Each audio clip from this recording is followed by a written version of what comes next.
Welcome to another deep dive on G Fun Facts Online. Today, we are exploring a topic that sits right in front of your eyes. Quite literally. We are talking about the screen. For decades, engineers and physicists have been chasing a singular, almost mythical dream. They call it the perfect pixel. To understand why this is such a big deal, you have to realize that every screen you have ever looked at, from the old tube TV in your basement to the smartphone in your pocket right now, has been a compromise, a trade-off. The perfect pixel is a theoretical ideal. It is a tiny point of light that is infinitely bright, capable of total darkness, imperishable, energy efficient, and microscopically small. We have come close, but we have never actually touched it. Until now. As we move through 2026, the dream is finally materializing in the form of MicroLED. This isn't just an update like going from iPhone 14 to 15. This is a fundamental reconstruction of how we generate digital imagery. We are shrinking the inorganic LED, the same robust technology that lights our streets and traffic lights, down to the size of a bacterium, and placing millions of them onto a single surface to create displays that defy the traditional laws of physics. So settle in, because over the next 20 minutes, we are going to dissect the anatomy of this revolution. We are going to look at the microscopic engineering marvels that make it possible, the insane manufacturing hurdles we had to overcome, and why this technology is the inevitable future of everything from the watch on your wrist to the windshield of your car. To really grasp the magnitude of MicroLED, we first have to understand the failure of what came before it.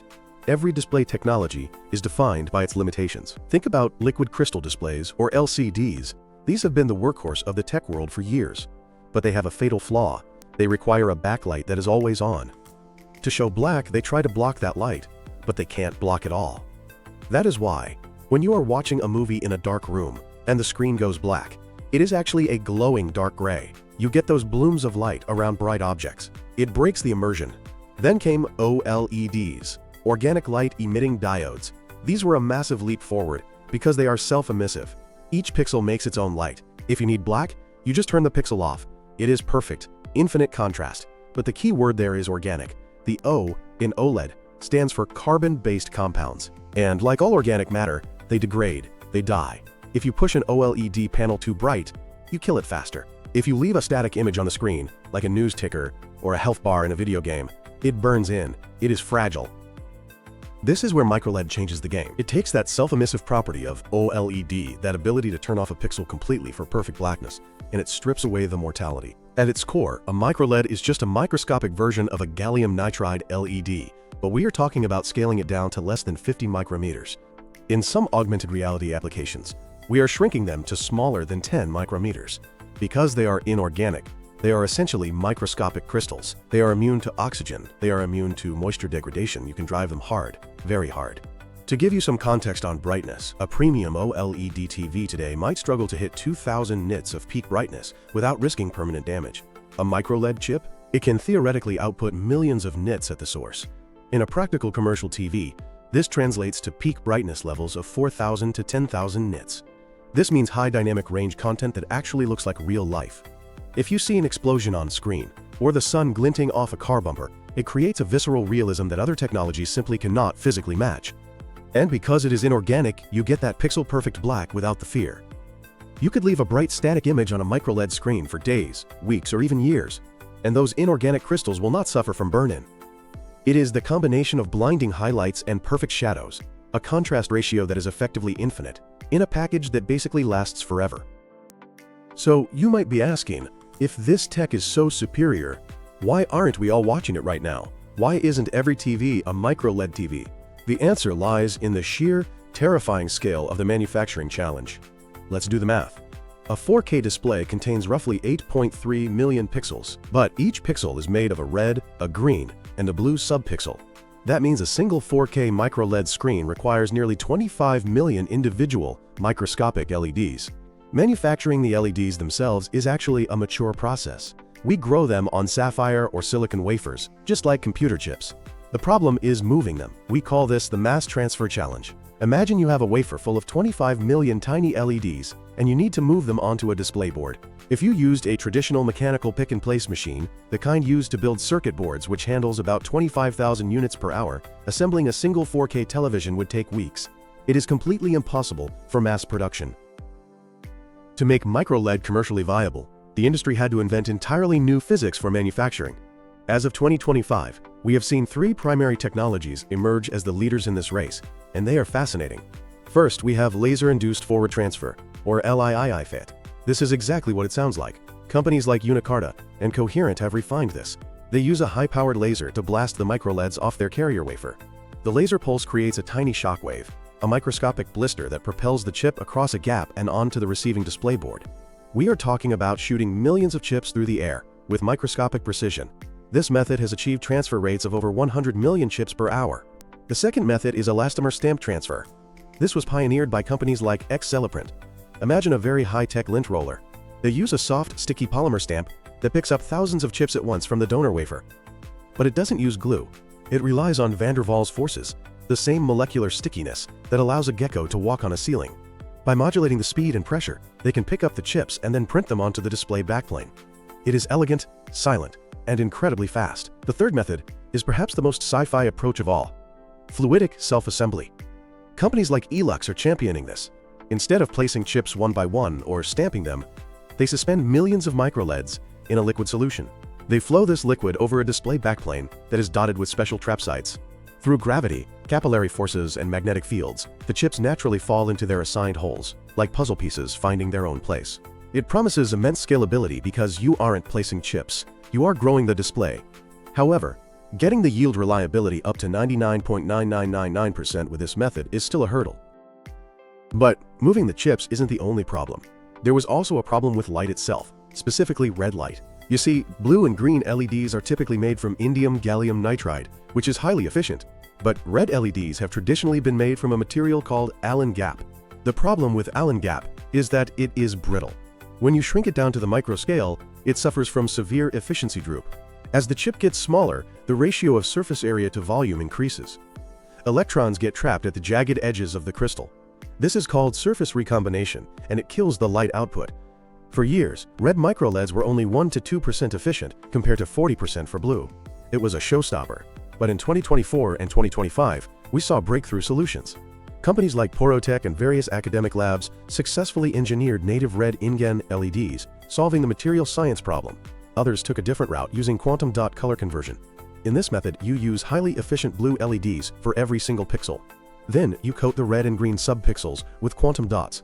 These dots absorb the blue light and re-emit it as pure red or green. This unifies the manufacturing process because you only need to manufacture and transfer blue chips, significantly reducing the complexity. Now that we understand how we build them, let's talk about where we are going to use them.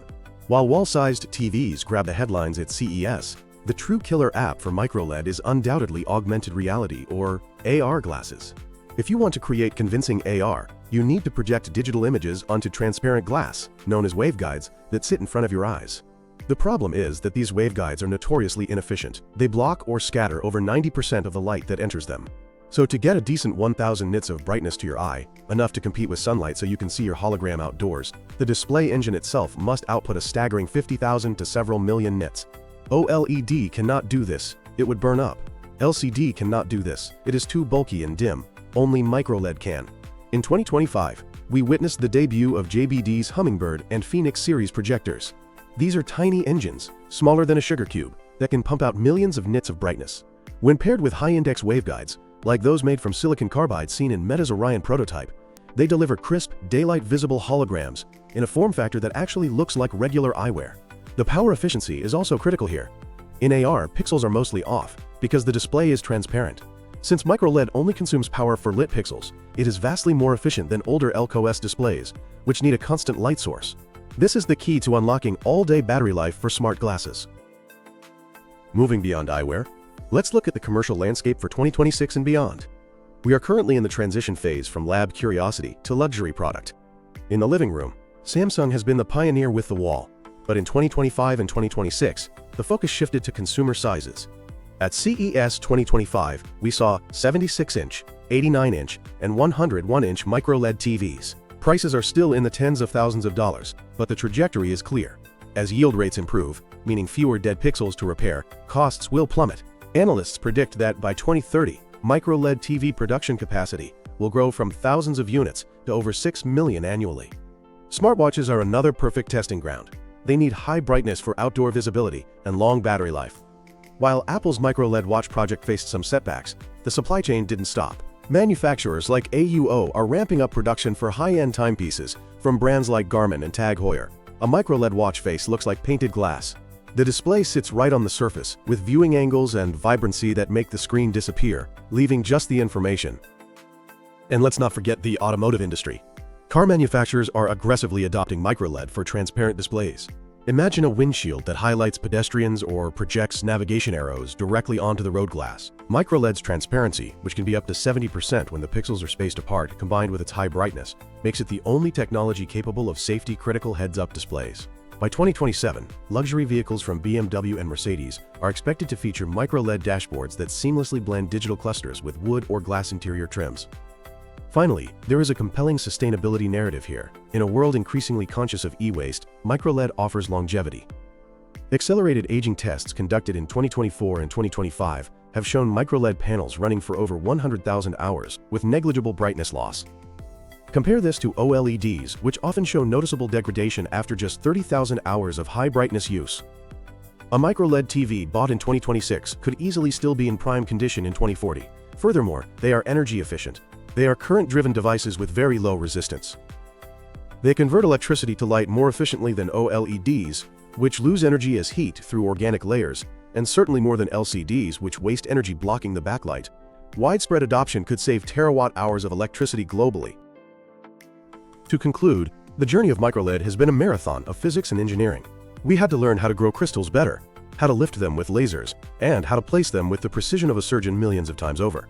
The perfect pixel is no longer a dream. It is running on pilot lines in Taiwan, it is being showcased in Las Vegas, and it is being integrated into the next generation of computing eyewear.